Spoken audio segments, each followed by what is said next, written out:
Today marked the 7th meeting I've had with President Karzai in the first 4.5 months of the year. As the Afghanistan president visits the United States, the U.S.'s special representative for Afghanistan, Richard Holbrooke, says U.S. involvement there is going according to plan, boosting security, strategizing effective governance, improving agriculture and civilian relations, and keeping his relationship with Afghanistan President Hamid Karzai solid.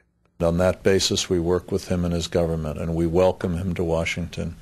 My personal relationships with him are cordial and respectful and friendly.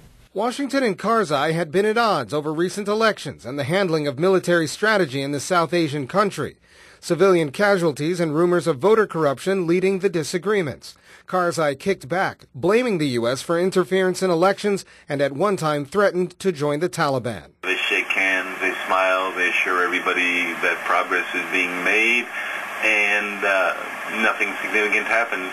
But it's comments like Karzai's and the ongoing death toll that are making Americans change the way they feel about the war in Afghanistan. According to a Washington Post ABC News poll, only 44% of Americans believe that the Afghan war is worth its costs, while 52% disagree. The new numbers indicate the end to a slight bump in support for the war just after President Obama announced his new surge strategy. Support for the war is weakest among Democrats, 2/3 of whom agree the Afghan war is not worth it. A majority of independents, 56%, also feel the war isn't worth fighting. 69% of Republicans surveyed believe the war is worth its costs. They just can't seem to refocus, especially given everybody's economic worries nowadays, which clearly takes precedence over a war which is out of sight but out of mind for most people, unless you got a son or a daughter or a husband or a wife fighting over there. The U.S. military is currently gearing up for the surge strategy that adds 30,000 extra troops into Afghanistan to try to defeat Taliban and allow U.S. forces to start coming home next year. 115 U.S. troops have been killed so far this year.